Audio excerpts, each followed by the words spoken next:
Hey you guys, hi everybody. I am live in two places right now, I think. And I am also going to try a little trick today. I'm going to try a little trick because I think I can share this in a few different groups from my computer. So give me 2 seconds while I do this, because I want to share this in a couple of different places, and I can do it.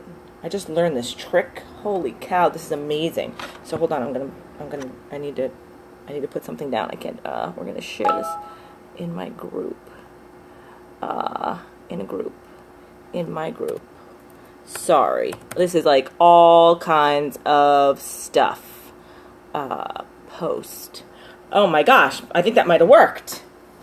I just shared my live. I'm on Facebook. I'm in Facebook Live too, and I'm sharing this in a couple of places so I can talk. This is crazy talk. So I can.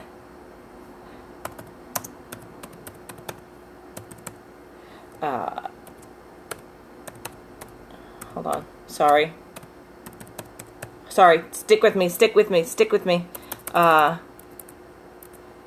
am I yelling? YELLIN. Whoops. G. Why am I yelling? Post. Okay, so I think I'm live in like 3 or 4 groups right now. And that, my friends, is awesome. So today is Sunday. And Sunday for me means getting back to doing stuff that has to be done for the week. Getting ready for the week, right? And it's also, I'm a mess. I apologize. I'm a mess. It's also football Sunday. It's also 15 years since it's September 11th. It's been 15 years. And you guys know that I live in New York City, and you know that I've lived here for most of my life, and you know that I lived here during 9/11, and I actually lived south of the World Trade Center, and my story is in the Why Am I Yelling Facebook group, and it is on my personal page, and my friends have so generously shared it out. Because my husband wrote a beautiful piece about it 2 years after it happened. It took him 2 years to find the right words and put it on paper. So today is a day. I mean, I don't like to use never forget, because forget just seems like the wrong word to me when we think about this day. When I think about this day, and I like to use the word remember. Because I remember very vividly about every single conversation I had that day. I remember the smell, the sound, the feel, the color, and I remember the feelings and the just every single sense that we are born with. The sight, the sounds, the smells, the touch. I still remember every single one of them. I remember what I had on my body that day. I remember my first phone call from my good friend Leslie Vansel, who every 9/11 is the first person to post and send me a message on Facebook. I remember, hold on. I remember all of it, and that day was a turning point in most of our lives. If you were alive for it, I was with somebody yesterday who was 15 years old. We were having brunch, and she's 30. She was like, I was 15 when it happened, and I remember it like it was yesterday. And you know, that day changed me because I had become acquainted with feelings of that I'd never had before. Feelings of fear, like terrorizing fear, feelings of the unknown, feelings of not seeing people that I cared about and loved ever again, possibly, right? My husband was in our apartment, which was just south of the World Trade Center, and he watched the whole thing happen.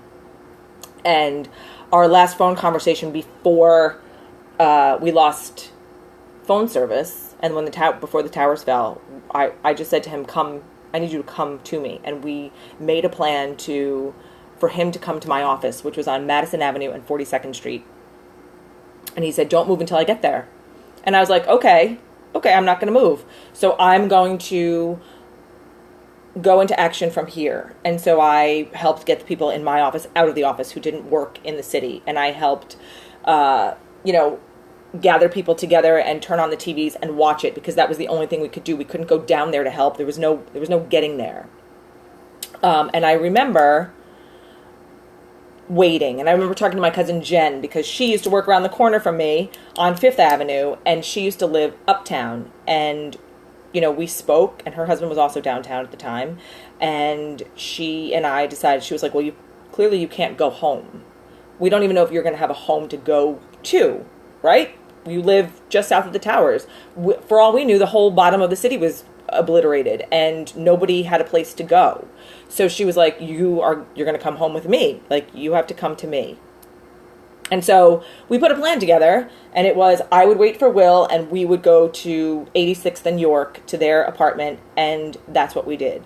And I remember seeing Will for the first time at like 3 or 4 o'clock in the afternoon on September 11th, covered in soot, covered from head to toe, because he walked out of there. He walked, if any of you are familiar with New York City, it gets narrow at the end. And so we lived at just south of the World Trade Center, and the only way to go at that point was south and east. So he walked up.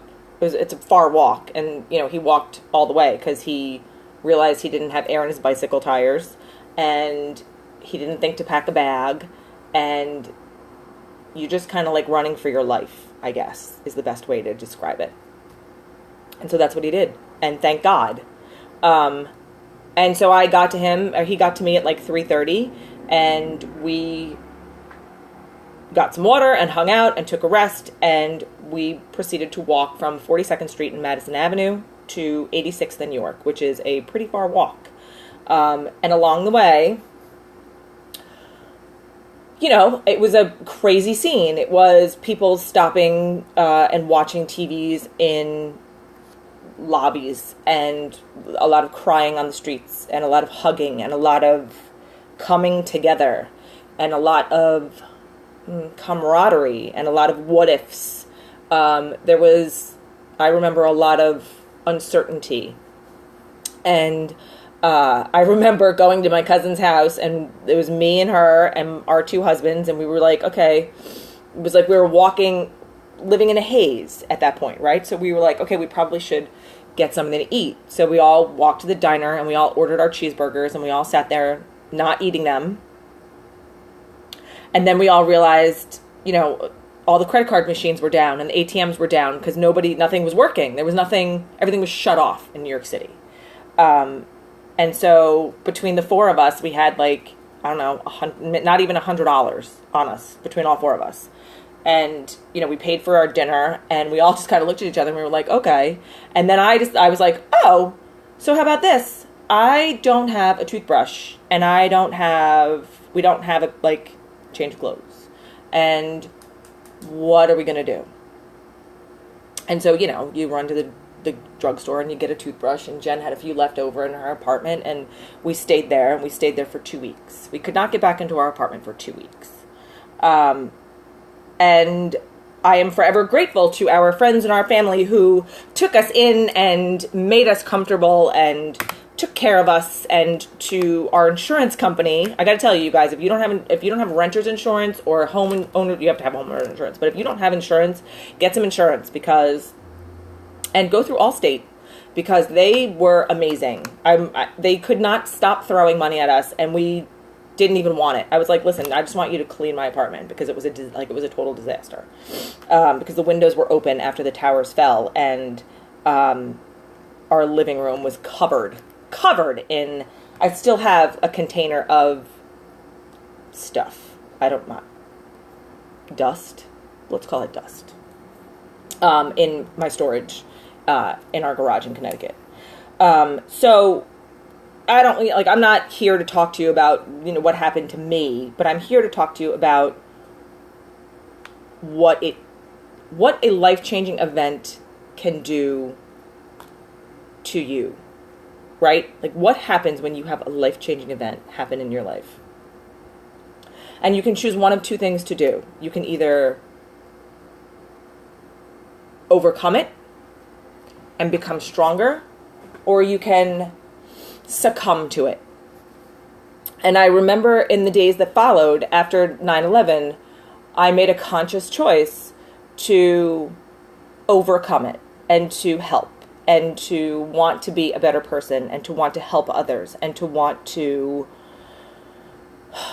not focus on the bad. And so today is Sunday, and it is the start of a new week, and I'm choosing to continue to do what I would do on a daily basis, because I know that what I'm doing is good for me and for the people around me and for the people that I surround myself with. And I choose to remember in a way that is personal. I choose to remember in a way that is honoring the people who are no longer with us, and so did not deserve that day. None of us deserve that day. And so when you look at history and you look at what's happening now in the world with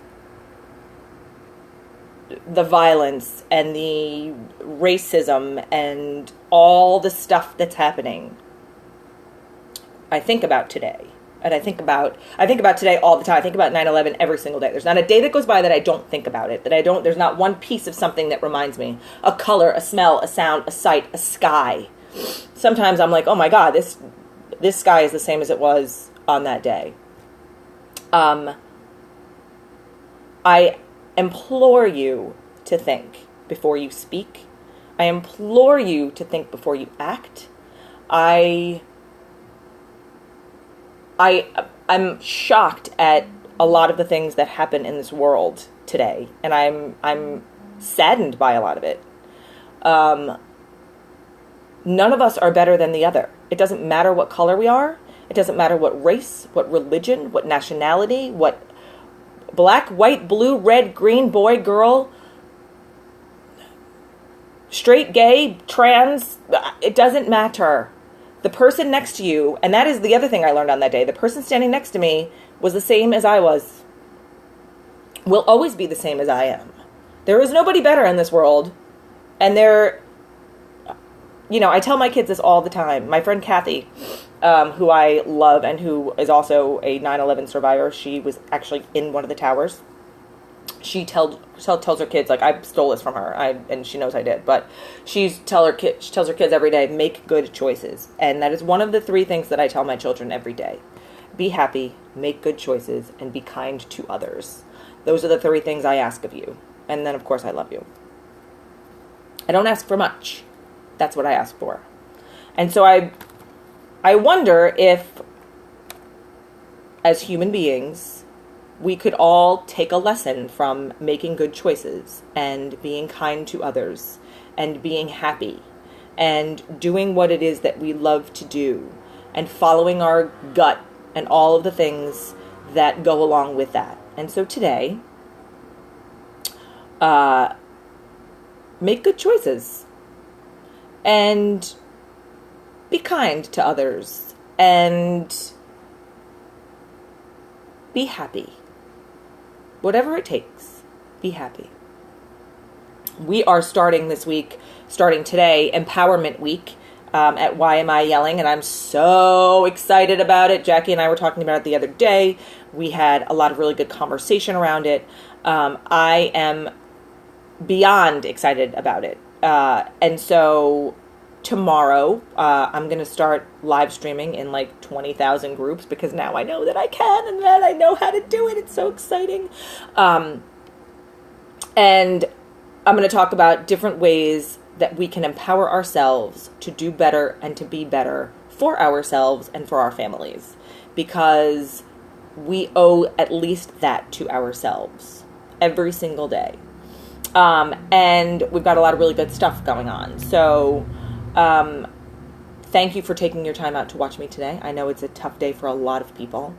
And I hope that you are choosing to spend it in a way that is in good standing for you and your heart and your family and your family's hearts, because that's all that matters today.